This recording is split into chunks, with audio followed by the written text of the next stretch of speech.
Hello tout le monde, bienvenue sur notre chaîne YouTube Viens et suis-moi, écoute et prête l'oreille. Je suis Vaya Priar et je suis heureuse de vous retrouver pour une nouvelle semaine, une nouvelle étude des doctrines et alliances dans notre programme d'études Viens et suis-moi. J'espère que vous avez passé un bon week-end, que vous avez été édifiés dimanche pendant vos réunions de Sainte-Seine et pendant votre étude de Viens et suis-moi, et que vous avez pu davantage approfondir votre étude de la semaine passée. Pour cette semaine, nous avons des nouvelles sections, chers frères et sœurs. Nous devons lire les sections 89 à 92 du Doctrine et Alliance. Une section 89 que je vais déterminer comme étant la plus célèbre des sections, où tout le monde sait que lorsque l'on parle de la section 89 des Doctrines et Alliances, il s'agit de la section de la parole de sagesse. Et trois autres petites sections, la section 90, 91 et 92. Si vous ne les avez pas encore lues, je vous invite à les lire de manière à pouvoir apprendre par vous-même la doctrine et les préceptes de l'Évangile de notre Seigneur Jésus-Christ et de notre Père Céleste, et à avoir votre propre témoignage de ces choses et à pouvoir faire personnellement l'expérience de tous ces principes. Alors, la section 89 est une section lorsque le prophète a interrogé le Seigneur au sujet du tabac dont les détenteurs de la prêtrise à l'époque faisaient usage lors des réunions. La section 89 est la révélation donnée en réponse aux interrogations de notre prophète. Elle est appelée la section de la parole de sagesse, où le Seigneur met en garde contre l'usage des substances nocives et encourage la consommation d'aliments sains et promet des bénédictions aux personnes obéissantes. Cette section va surtout nous aider à ne pas être déçus. Le Seigneur va nous donner les clés de la santé et du bonheur. Alors, il faut savoir que pourquoi est-ce que le prophète Joseph Smith a interrogé le Seigneur? Eh bien, le prophète Brigham Young a rappelé que à l'époque, les frères se réunissaient dans cette salle au-dessus du magasin de Patrick Newell, et dans cette petite pièce, et la première chose qu'ils faisaient quand ils arrivaient, c'était d'allumer leur pipe. Et non seulement ils allumaient leur pipe, mais ils recrachaient la chic sur le sol pendant leur formation et pendant leurs enseignements. Bien sûr, Sir Smith s'est plaint de l'état de la pièce après leur passage, parce qu'il fallait nettoyer et ramasser toute cette chic de tabac qui était crachée au sol. Et souvent, lorsque le prophète entrait dans cette pièce pour former les détenteurs de la prêtrise, il entrait souvent dans une pièce qui était remplie d'un nuage de fumée. Alors, c'est pour cette raison que, voilà, c'est suite à toutes ces petites choses que le prophète a interrogé le Seigneur, notamment par rapport à cette pratique. Mais il est intéressant, chers frères et sœurs, de noter que le Seigneur n'a pas donné cette loi avant que ces événements arrivent. Okay? Le Seigneur, la loi de la parole de sagesse, a été donnée suite à une interrogation du prophète Joseph Smith. Et il est intéressant de noter que le Seigneur a attendu qu'on lui demande pour donner les instructions. De cette manière, le prophète Joseph Smith a été en mesure de recevoir une nouvelle révélation. Alors, cette section peut être partagée en trois choses. Et c'est ce que nous allons étudier aujourd'hui dans cette première vidéo qui sera consacrée à la section 89 des Doctrines et Alliances, et notamment à ce principe, à cette loi qui est la parole de sagesse. Alors, la section peut être partagée en trois choses. La première chose que nous allons essayer de découvrir ensemble dans notre lecture de la section 89 est pourquoi a-t-il donné cette révélation? Pourquoi a-t-il donné cette loi? La deuxième chose où nous allons découvrir ce que nous devons faire et ce que nous ne devons pas faire. Et enfin, en dernier lieu, nous étudierons les promesses que nous découvrons dans cette section 89 des Doctrines et Alliances. Alors, nous allons voir ensemble d'abord la première chose, c'est-à-dire pourquoi. Pourquoi est-ce que le Seigneur a donné cette section 89? Et nous allons aller dans le premier verset, en fait dans le verset 2 de cette section qui dit « Pour être envoyé avec salutation non par commandement ou par contrainte, mais par révélation et parole de sagesse, montrant l'ordre et la volonté de Dieu dans le salut temporel de tous les saints dans les derniers jours. » La parole de sagesse, chers frères et sœurs, lorsqu'elle a été révélée et lorsqu'elle a été donnée, elle n'a pas été donnée comme commandement ou par contrainte. Vous ne trouvez pas cela surprenant? Aujourd'hui, ne considérons-nous pas la parole de sagesse comme un commandement? Car nous savons que si nous voulons aller au temple, l'une des questions que l'on nous pose est en rapport avec l'obéissance à la loi, à la parole de sagesse. Et nous savons que si nous ne respectons pas la parole de sagesse, nous ne sommes pas en mesure d'aller au temple. Alors pourquoi est-ce que ce n'était qu'un conseil? Comme il le dit, c'est pas un commandement, ce n'était pas une contrainte. Le prophète Joseph F. Smith a dit que si la parole de sagesse avait été un commandement, elle aurait mis chaque frère de l'époque sous la condamnation, alors qu'ils étaient addicts à ces choses nocives. Et le Seigneur a été miséricordieux et leur a donné la chance de surmonter cette addiction avant d'en faire une loi. Et il faut savoir, chers frères et sœurs, que ce n'était qu'en 1851, sous la présidence du prophète Brigham Young, qui a fait une déclaration et qui a demandé à tous les membres de se conformer à cette loi. Mais la parole de sagesse est devenue une condition pour le temple uniquement en 1921 sous la présidence de Heber J. Grant. Et beaucoup de membres à l'époque ont eu du mal à se conformer. Mais le Seigneur a estimé à ce moment-là que les membres avaient eu suffisamment de temps et d'opportunités pour s'ajuster. Donc, nous voyons que la première raison pour laquelle cette révélation, cette loi a été donnée, c'est que ce n'était pas un commandement, ce n'était pas une contrainte, mais c'était une invitation de la part du Seigneur à changer certaines choses. Le deuxième verset que nous allons aller voir est le verset 3 où il est dit « Donner comme principe, accompagné d'une promesse, adapté à la capacité des faibles et des plus faibles dans tous les saints qui sont ou peuvent être appelés saints. » Un principe accompagné d'une promesse. Il y a des bénédictions, chers frères et sœurs, qui sont spécifiquement reliées à l'obéissance de cette loi. Promesse que nous allons voir un peu plus tard. Mais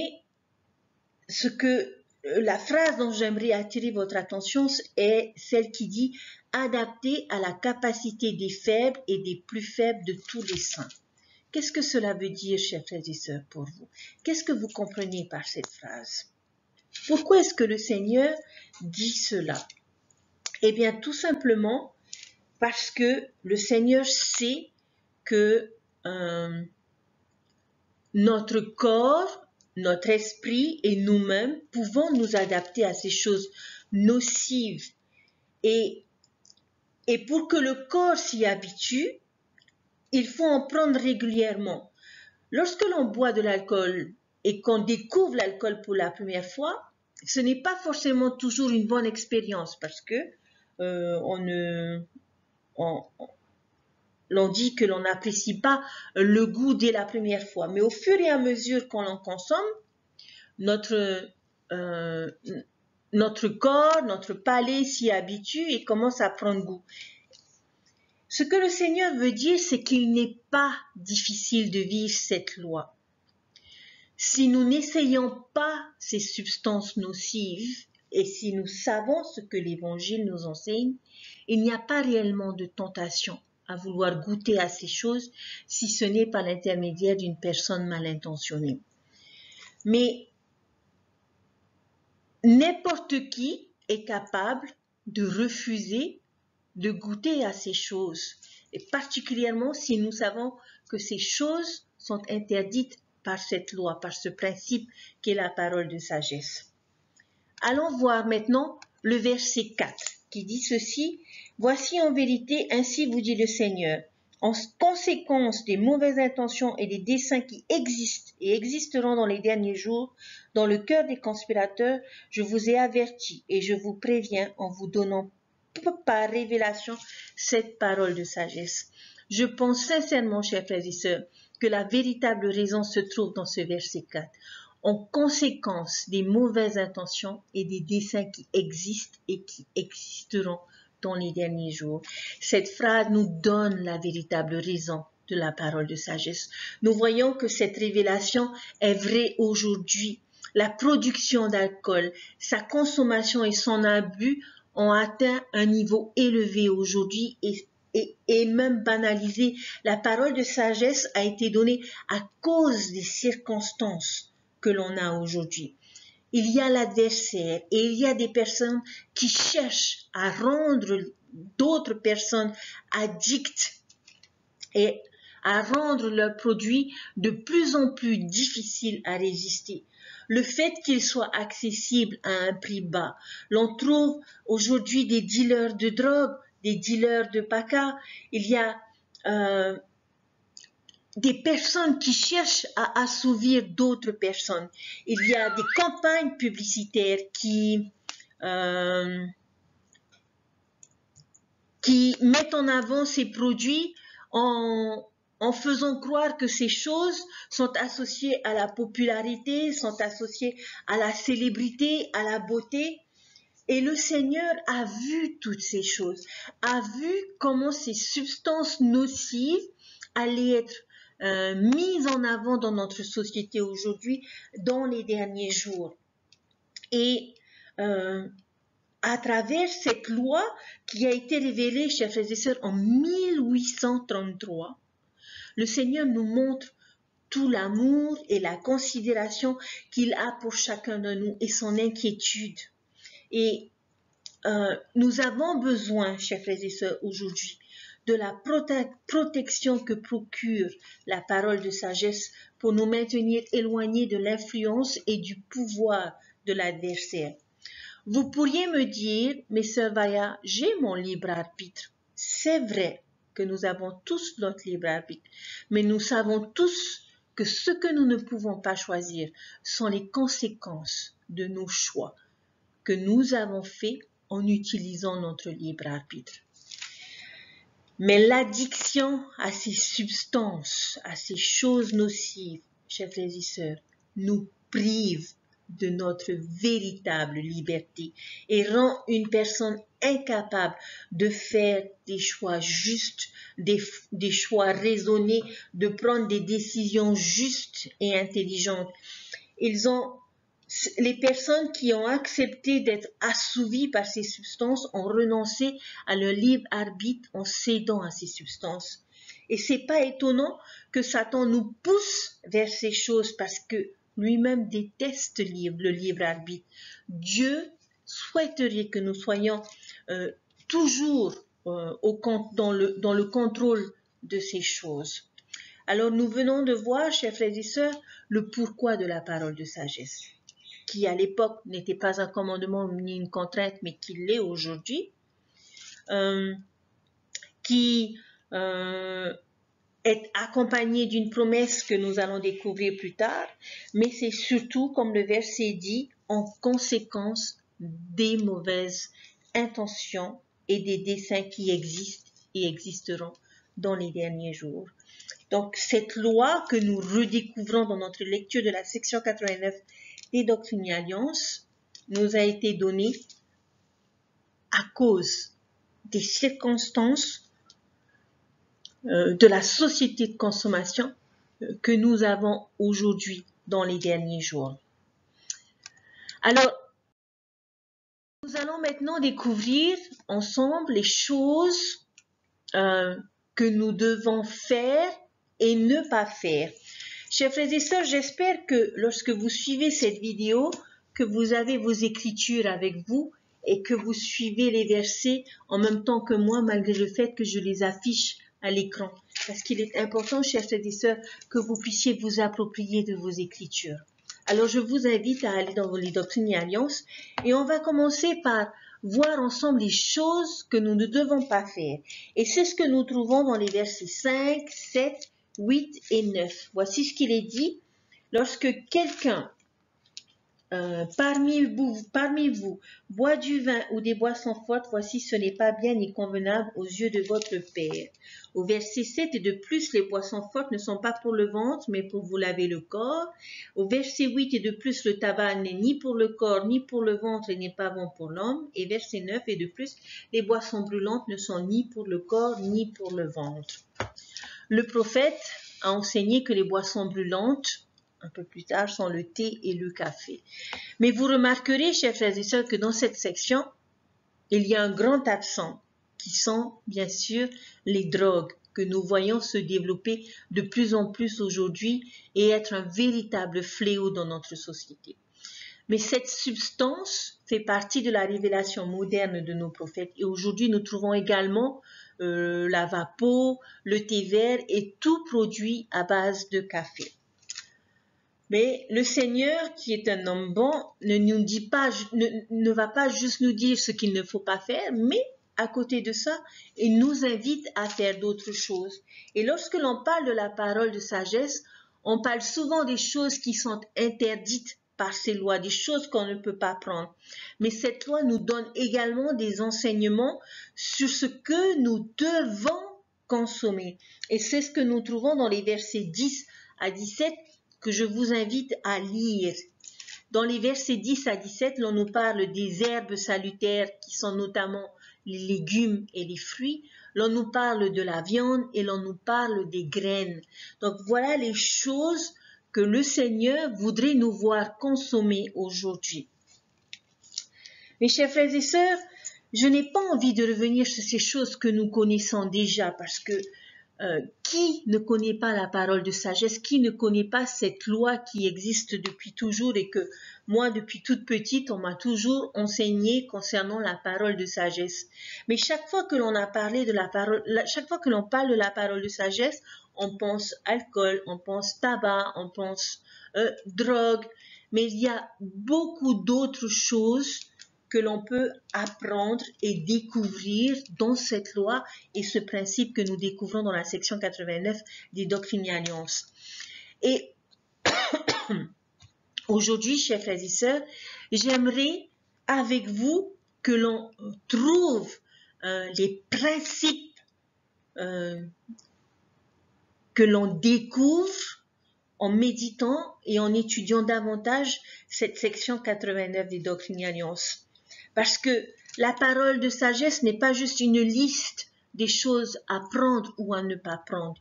Il y a beaucoup plus. Il y a des principes élevés. Comme la plupart des commandements de notre Père Céleste, Dieu nous donne une image d'ensemble. Okay? Mais comme Joseph Smith l'a enseigné, il a dit, je leur donne des principes corrects et ils se gouvernent eux-mêmes. Dieu nous a donné des choses à faire et ne pas faire, mais nous laisse décider pour notre corps et nous gouverner par nous-mêmes. Nous n'avons pas une liste exacte des choses que nous ne devrions pas consommer, que nous ne devrions pas prendre. Mais dans cette section, chers frères et sœurs, cette loi de la parole de sagesse est entre nous, Dieu et le Saint-Esprit. Et dans cette section, je vous invite à prendre un stylo rouge parce que nous allons découvrir des mots qui devraient attirer notre attention lorsque l'on étudie cette section 89 des Doctrines et Alliances. Et j'espère que les prochaines fois où nous parlerons de la parole de sagesse, que ces mots reviendront dans notre esprit. Alors, on va retourner dans quelques versets.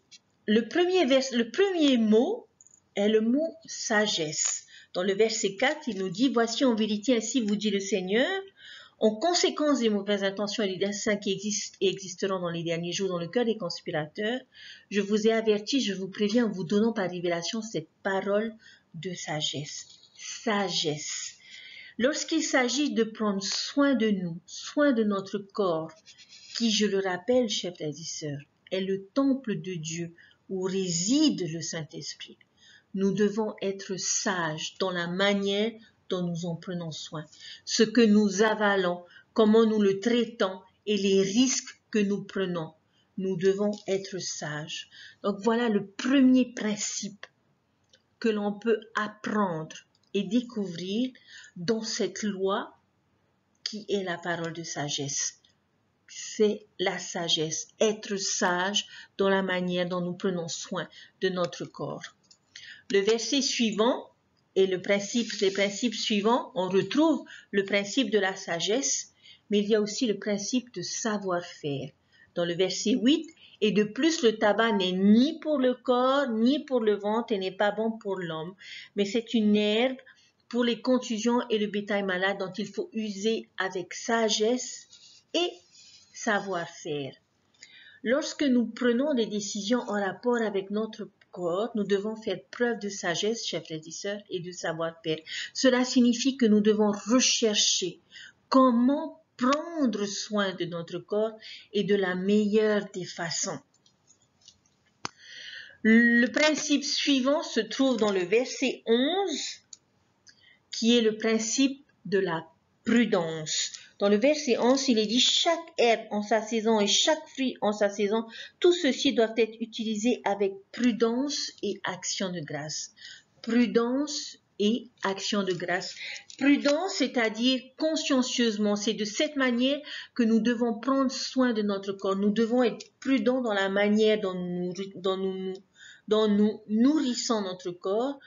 C'est, par exemple, éviter la malbouffe en excès. Okay? Donc, nous devons être prudents dans la manière dont nous utilisons les bienfaits et les produits que le Seigneur met à notre disposition. Avec action de grâce, chers frères et sœurs, il est important d'être reconnaissant pour la nourriture que nous avons. Nous devons penser à toutes les personnes qui n'ont pas toujours à manger sur leur table ou qui meurent de faim. Et nous devons remercier le Seigneur pour la nourriture, pour le corps sain, pour la santé, pour l'accès aux services de santé que nous pouvons avoir et qui nous aident dans notre vie de tous les jours. Donc, la parole de sagesse, c'est aussi agir avec prudence et avec action de grâce. Dans le verset 12, il est dit, oui, moi le Seigneur, j'ai aussi prévu la chair des bêtes et des oiseaux du ciel pour l'usage de l'homme avec action de grâce. Toutefois, il faut en user avec économie. Économie, mot que j'ai associé avec modération. Nous ne devons pas gaspiller la nourriture que nous avons la bénédiction d'avoir. Être modéré dans notre consommation de bonbons, être modéré dans notre consommation de boissons sucrées. Pour ma part, être modéré dans la consommation de chocolat ou dans notre régime. Faire un régime extrême peut ne pas être une bonne chose pour notre corps. Nous ne devons pas faire les choses dans l'excès, mais toujours faire les choses avec sagesse. Chers frères et sœurs, voici quelques principes que nous pouvons relever dans cette loi qui est la parole de sagesse et qui constitue la parole de sagesse. Ne considérons plus la parole de sagesse comme une loi qui interdit, mais comme une loi qui nous rappelle que nous devons utiliser avec sagesse, avec savoir-faire, avec prudence, avec action de grâce, avec modération. Toutes ces choses que nous utilisons pour nourrir notre corps. Il y a un autre mot, chers frères et sœurs, que l'on pourrait ajouter à cette liste et que nous avons vu la semaine dernière dans notre étude de la section 88 dans le verset 124, qui est de ne pas être paresseux. Notre corps a besoin de bouger, notre corps a besoin de travailler, de faire des exercices, d'avoir une bonne hygiène. Nous ne devons pas juger les gens en cherchant le négatif. C'est un bon conseil pour notre santé spirituelle et notre santé physique qui est de ne pas être paresseux. Nous devons également nous dormir suffisamment et dormir tôt pour pouvoir nous lever tôt. Nous devons être prudents dans la manière dont nous gérons notre sommeil au risque d'être addicts à des substances que l'on utiliserait pour nous aider à trouver le sommeil. Donc, chers frères et sœurs, sagesse, prudence, action de grâce, économie, ne soyons pas paresseux, dormons suffisamment. Voilà les grands principes que nous pouvons trouver dans cette loi qui est la parole de sagesse. Ce n'est plus une loi juste pour interdire certaines choses, mais c'est une loi qui nous rappelle de quelle manière nous devons prendre soin de notre corps qui est le temple de Dieu où demeure le Saint-Esprit, membre de la divinité. Après avoir vu ce qu'il faut faire, ne pas faire, après avoir vu les principes que l'on peut découvrir, nous allons maintenant voir quelles sont les promesses qui sont rattachées à cette loi. Car le Seigneur ne donne jamais de loi sans promesse à tous ceux qui suivent et obéissent aux commandements qu'il nous donne. Et ces promesses, nous les trouvons dans les versets 18 à 21 de la section 89 des Doctrines et Alliances. La première promesse se trouve dans le verset 18. « Et tous les saints qui se souviennent de garder et de pratiquer ces paroles, marchant dans l'obéissance aux commandements, recevront la santé en le nombril et de la moelle pour leurs os. » La santé dans le nombril, la moelle dans les os. Des bénédictions physiques. La santé et la force, sont une partie de la promesse du Seigneur à ceux qui respectent la parole de sagesse. Cependant, la question que l'on peut se poser est qu'est-ce que l'on pourrait dire à une personne qui a respecté la parole de sagesse toute sa vie, mais qui contracte une maladie grave? Et c'est particulièrement difficile d'aborder le sujet aujourd'hui lorsque nous savons que beaucoup de nos amis, beaucoup de membres de nos familles sont atteints aujourd'hui par un terrible virus, certains dans des situations graves, ou même des familles ont perdu un être cher. Et nous sommes persuadés que ces personnes ont respecté la parole de sagesse, ont gardé cette loi tout au long de leur vie. Chers frères et sœurs, j'aimerais juste vous rappeler que la parole de sagesse ne nous rendra pas invincibles de toutes les maladies ou de tous les accidents. Mais si ces choses venaient à nous arriver, nous pouvons trouver le réconfort en sachant que ces maladies que nous avons contractées ne sont pas les conséquences des mauvais choix que nous avons faits. La maladie, chers frères et sœurs, est une épreuve de la vie, tout comme la mort est une épreuve de la vie. Et nous savons tous que tôt ou tard, d'une manière ou d'une autre, nous devrons passer par cette étape. Mais ce que nous devons retenir, chers frères et sœurs, est que la parole de sagesse nous aidera à mieux nous sentir et à être beaucoup plus heureux. Mais il n'y a pas que des bénédictions physiques. Dans le verset 19, il nous est dit « Ils trouveront de la sagesse et de grands trésors de connaissance. » Oui, des trésors cachés. Nous aurons davantage, chers frères et sœurs, accès à la révélation. Et cela a du sens parce que si je dors bien et que je me nourris convenablement et que je donne à mon corps les nutriments nécessaires, alors mon cœur et mon esprit seront plus clairs et plus réceptifs à la voix de l'esprit. Dans le verset 20, on nous dit « Et ils courront et ne se fatigueront point, et ils marcheront et ils ne faibliront pas. » Nous aurons plus d'endurance, plus de force, mais il y a aussi un aspect spirituel. Les Écritures nous parlent d'un long chemin étroit et resserré d'un disciple. Vivre cette loi, chers frères et sœurs, nous aidera à rester sur le chemin et à endurer jusqu'à la fin. Rester sur ce chemin des alliances qui nous préservera de toutes les addictions et de tous les pièges du malin. La dernière promesse au verset 21, « Et moi le Seigneur, je leur fais la promesse que l'ange destructeur passera à côté d'eux comme pour les enfants d'Israël et ne les frappera pas. Amen. » La plus belle promesse qui est la promesse de protection.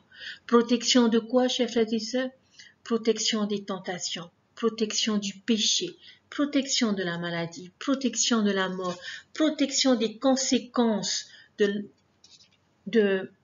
du mauvais entretien de notre corps. Les promesses que nous trouvons dans ces versets, chers frères et sœurs, sont des promesses puissantes. Santé physique et spirituelle, force physique et spirituelle, révélation physique et spirituelle, endurance physique et spirituelle, protection physique et spirituelle. Chers frères et sœurs, je suis tellement reconnaissante de cette loi que nous avons et je sais qu'elle a été inspirée et que nous pouvons être protégés de tellement de choses en la vivant et en la mettant en pratique dans notre vie.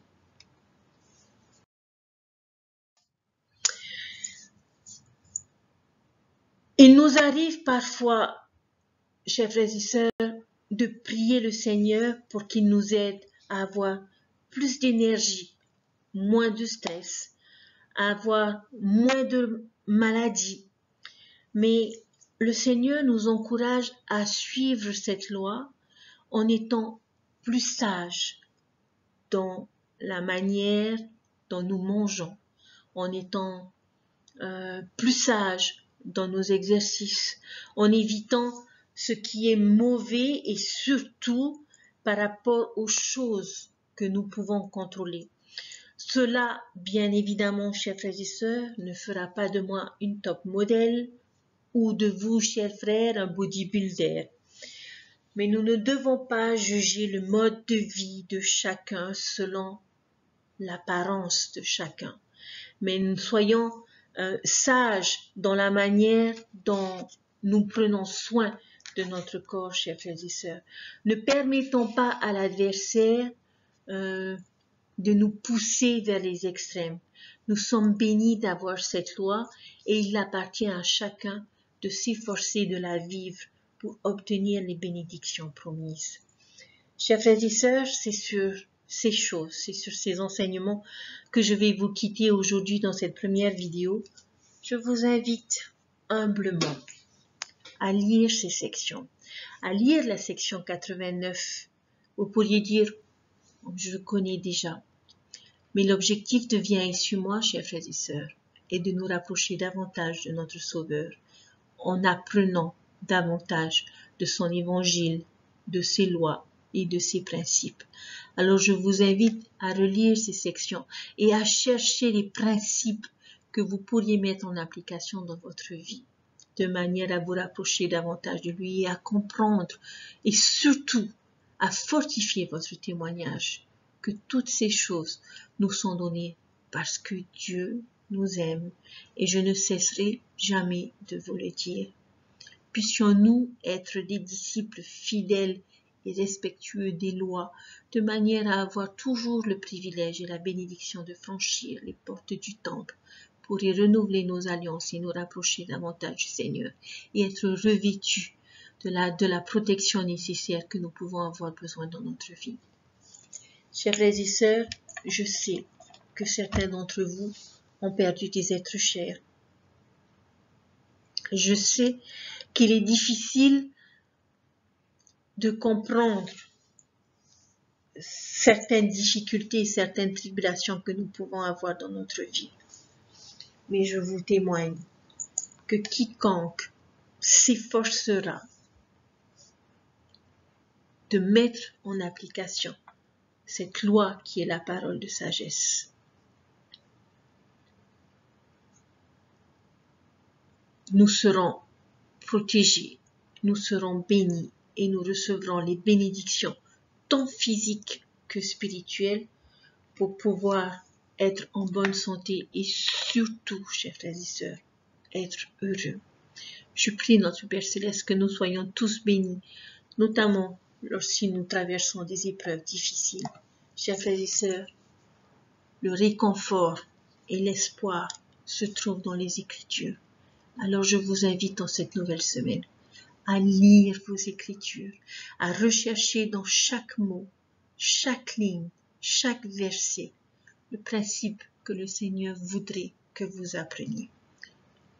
Et votre foi, votre témoignage, votre connaissance et la relation que vous saurez créer à travers cette étude se fortifiera et vous rapprochera de notre Sauveur Jésus-Christ et de Dieu. Et ce sont là les choses que j'aimerais vous laisser aujourd'hui en vous souhaitant une bonne semaine. Et s'il vous plaît, respectez les mesures sanitaires et les gestes barrières et prenez soin de vous. Suivez les instructions et les recommandations de nos dirigeants. Au nom de Jésus-Christ. Amen. À bientôt. Bye.